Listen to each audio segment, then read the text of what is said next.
Let's talk about everything you need to know about Polychromos coloured pencils. Now, I've been drawing with these pencils for years now. Let me talk you through the main things I've learned. So first up, let's think about what they're made of. So coloured pencils are generally split into two categories. There are wax-based pencils and oil-based pencils. This is the material that binds the lead and binds the pigment. Polychromos pencils are an oil-based pencil, so generally speaking, that means that they have a much firmer lead than on other types of pencils. Now, I think a firmer lead is a very good thing. They don't tend to need sharpening as often. They keep a much firmer point than other types of pencils. And I've never had a lead break on a Polychromos. So if you need to press particularly hard with the pencil, I haven't come up against it breaking in that situation. Now, thinking of breaking leads, let's talk a little bit about the general build quality of these pencils. Now, I own a few different types of coloured pencils, and I do think of Polychromos as one of the best made. They feel really substantial when you're holding them. They generally feel very thick. They're not a particularly spindly and thin pencil. I'd say there's a good amount of wood surrounding the lead, and that might be in part what helps protect it, as well as the fact it's a hard lead, helps protect it if you drop the pencil, for example. I particularly like that they've got the closed end, which again just gives it that extra little bit of protection. And you'll also notice that on each pencil we've got all sorts of information like the colour name, for example. Now, Faber-Castell, the makers of Polychromos, are environmentally conscious. They say on their website that all of the wood used in their pencils are from sustainable forests. You can read a bit more about that on their website if you're interested. Now, something that you should always consider when buying a set of pencils is whether or not they are open stock. So open stock means, can you buy the pencils individually or do you have to buy them as a full set? So Polychromos are an open stock pencil, which I think is really important. Now, I draw a lot of animals, a lot of nature, and there are some coloured pencils that I use much more than others, particularly generally browns. So I need to be able to buy new brown pencils. I wouldn't want to buy a full set every time I needed to replace my tiny brown. Now, whilst thinking about all of the different colours within the set, I must say colour choice has never been an issue for me with these pencils. Now, I don't feel like I need absolutely loads of colours to create a realistic drawing, but I do want to have a certain amount of, as I said, particularly browns, a certain amount of different dark browns. So I particularly want a very dark brown, a kind of reddish brown, and ideally a much lighter, more orangey brown. Those are my main three, which I have more than enough of that in this set. Now, I own a set of 60 pencils, and as I say, I think that that is fine. There's actually, I think 120 is the largest set of Polychromos. Now, before we look at how these perform in an actual real life drawing, there's one more thing I want to show you that is helpful to know about Polychromos pencils. So as I mentioned, on the barrel of the pencil there is the colour name, and you'll notice that there's some stars after that name. What this is showing you is the light fast rating of each pencil. So light fast is how long it will take for the pencil to fade under normal lighting conditions. So over time it is expected that all of the pigment on a drawing will gradually break down, and it would happen much faster if you left it permanently in full sunlight, for example. Faber-Castell give ratings for each of their pencils to show how long they expect each colour to last. So most of the pencils are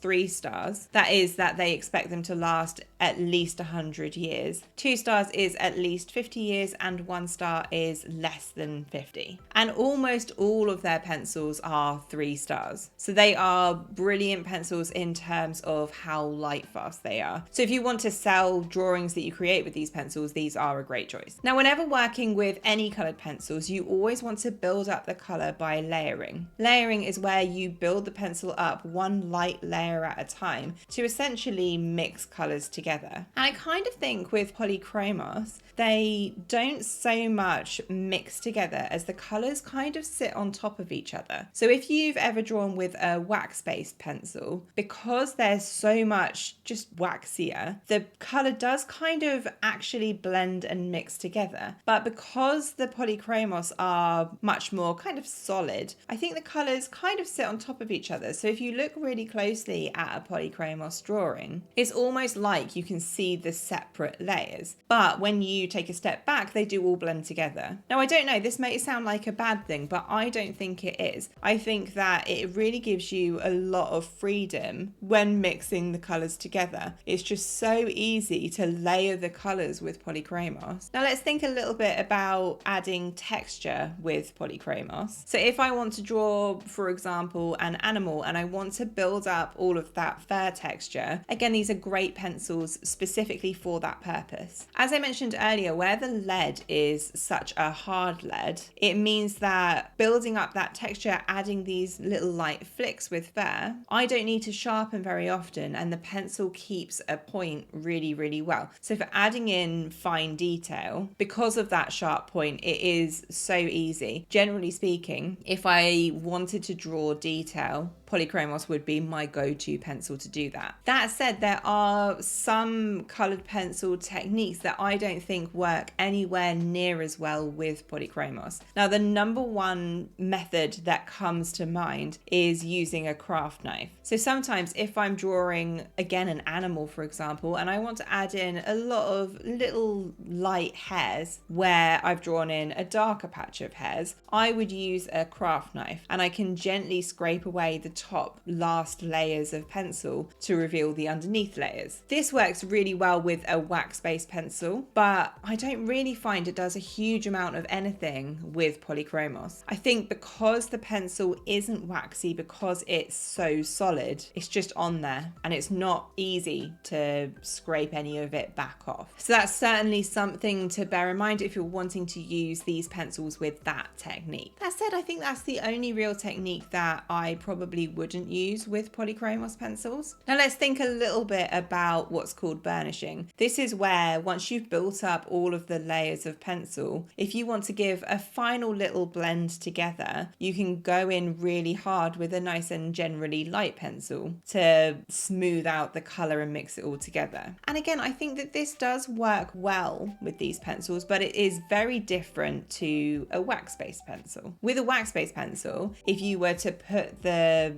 white, for example, over the top and mix all the colors together, I do feel like it really does mix. Whereas I think you can see where I'm drawing this rose and I'm putting white over the top, it is smoothing it out, but when you look closely you can still see all of the layers underneath. So it's just one of those things, I think it works in a slightly different way. So those are the main most important things to know about Polychromos. I do think that they are a really solid set of pencils. They're amazing quality, and it's really lovely to create drawings with them, particularly if you're wanting to create drawings with a lot of detail. Now, if you want to see how Polychromos compare with a very popular wax-based pencil, Prismacolors, do check out this video here, where I really go through a lot of the differences. All right, I hope you found this video helpful, and I'll see you in the next one.